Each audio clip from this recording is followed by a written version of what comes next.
आज हम बात करेंगे पल्मोनरी एम्बोलिज्म के बारे में।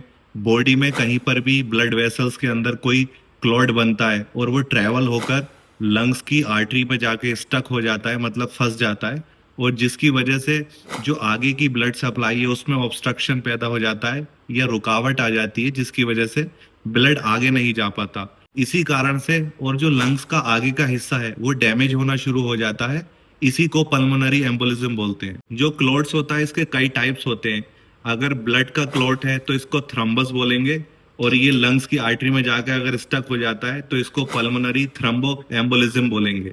और अगर कोई क्लॉट फैट का है और वो वहां जाके स्टक हो जाता है तो इसको पल्मोनरी फैट एम्बोलिज्म बोलेंगे। अगर कोई एयर का बबल वहां जाके स्टक हो रहा है जिसकी वजह से आगे की ब्लड सप्लाई रुक रही है तो उसको पल्मोनरी एयर एम्बोलिज्म बोलेंगे।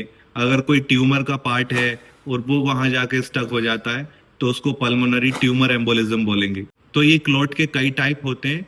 जो वहां पर जाके स्टक होता है उसके नाम से हम पल्मोनरी एम्बोलिज्म बोलते हैं। अब अगर पल्मोनरी एम्बोलिज्म हो जाए तो पेशेंट में क्या क्या सिम्टम्स दिखाई देंगे? टैकीकार्डिया, दिल की धड़कन बढ़ जाना, शॉर्टनेस ऑफ ब्रीथ, सांस लेने में परेशानी होना, चेस्ट पेन होना, हाइपरटेंशन, ब्लड प्रेशर का बढ़ जाना, फेंट, बेहोश हो जाना अचानक, हेमोप्टिसिस, खांसी में खून का दिखाई देना, और डीवीटी के साइन, लोअर लेग्स में पेन और स्वेलिंग का दिखाई देना। ये सब सिम्टम्स पेशेंट में दिखाई दे सकते हैं। अब हम इसके कॉजेस के बारे में बात करेंगे। इसका जो मेन कॉज है वो है डीवीटी, डीप वेन थ्रोम्बोसिस।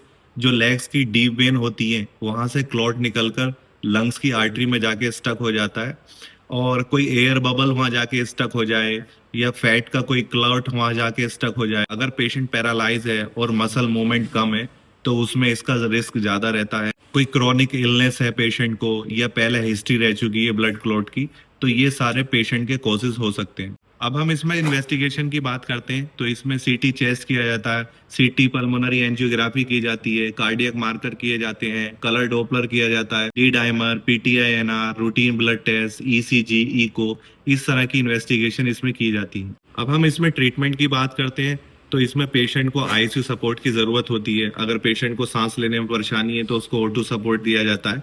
और इसमें जो थ्रोम्बोलाइटिक एजेंट है और एंटीकोगुलेंट थेरेपी है इसका यूज किया जाता है। थ्रोम्बोलाइटिक एजेंट में जैसे कि यूरोकाइनेस, स्ट्रेप्टोकाइनेस, इस तरह की मेडिसिन का यूज करते हैं। और एंटीकोगुलेंट थेरेपी जो है उसमें जैसे लो मोलिकुलर इवेट हिपरिन, एपिक्सावेन, रिवोरोक्सावेन और वारफरिन, इस तरह की मेडिसिन का यूज किया जाता है।